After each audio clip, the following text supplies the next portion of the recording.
real life traders, it's Ashley Allen here, bringing you your newest real life trading challenges for the month. By now you know the drill. Every single month we bring you 3 tasks that we challenge you to finish by the end of the month. And this month is my favorite because it is conservation month. So the 3 tasks have to do and correspond with the name of the company, Real, Life, and Trading. Real relating to the theme of the month, life relating to some health or wellness challenge, and trading, of course, relating to trading. So let's jump right in. For the real portion of our challenges for the month, we are doing something that has to do with conservation. Now, a lot of you know that I grew up in Panama City, Florida, and on October 10th of this past year in 2018, Hurricane Michael hit and completely devastated the cities of Mexico Beach, Callaway, Panama City, and a lot of the surrounding areas. Now, a lot of you don't know, but just a few days before, Hurricane Michael was still just a tropical storm, which means that a lot of people in Florida actually stayed, which is very scary. And my parents being some of those people who stayed and said it was one of the most terrifying experiences of their life. Hurricane Michael was an extremely fast-moving storm, so within a matter of just a few hours while it hit landfall, Panama City lost between 80 and 90% of its trees. So I talked with my mom and asked her what would be something that we could help Panama City with as they continue to grow and get back to where they were. And she said that one of the biggest losses that they feel are the trees that they lost, because I remember growing up and having trees everywhere. Now, Panama City and the surrounding areas are already starting to feel the effects of the lost trees. As you know, trees are responsible for sucking up all the extra moisture when it rains, and Panama City and the area does get a lot of rain. She says that there's been a lot of flooding, and without the trees to help take that moisture out of the ground, they're starting to have more problems even after the storm.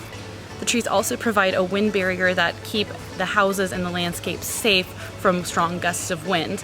Without the trees, the Panama City and the areas, if another hurricane comes through, they are more susceptible to even more damage, which would be completely devastating as the city is still just getting off the ground.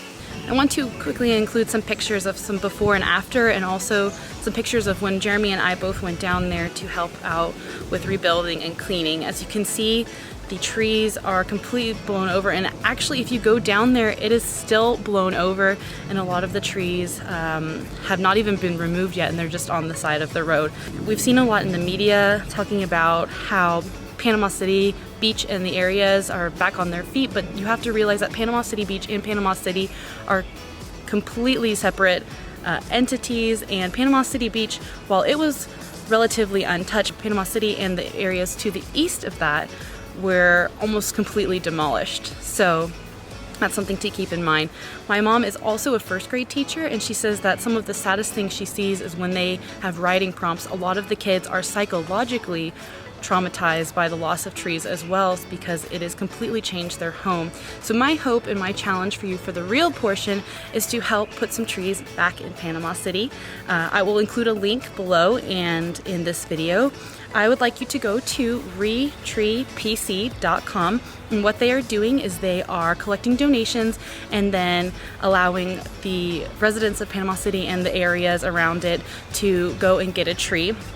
After reading one of the articles, the average cost of a tree through this program is about $6.52. So I would like to challenge you to purchase 2 trees for the residents of that area. So total, that would be $13.04. And I will include a picture of a tree that my mom picked up from Retreat PC to let you know about the size of a tree would look like, and also she put it on a stump to show you about how big the tree was. A lot of trees they lost were around almost 2 to 3 feet across, which is pretty mind-blowing if you can think of the wind that came across and hit Panama City. Alright, moving on to the life portion of the challenges. I didn't want to pick anything too difficult that would require you to be outside. It's really hot outside, and I want you to stay healthy and drinking water, so just make sure if you do this outside, you're staying hydrated.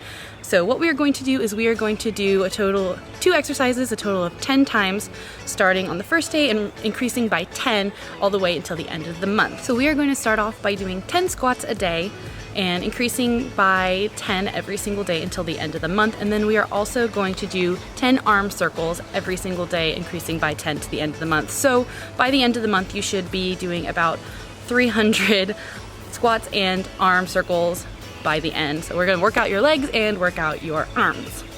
And the last challenge is our trading challenge, and this one I collaborated with Jerremy with, and so your challenge this month is to make 2 R on the SPY. Now there are no limits on how you can make your R, so choose a strategy that makes sense to you and of course follow your plan, but the goal again is 2 R on the SPY. And once you have your 2 R, make sure to share it with us, show us how you did it so that we can cheer with you. But other than that, that's about all I have for today. If you have any questions, feel free to reach out to me at ashley@reallifetrading.com, and I look forward to seeing all your pictures and also all the good we're going to do for the world. Thanks guys, bye.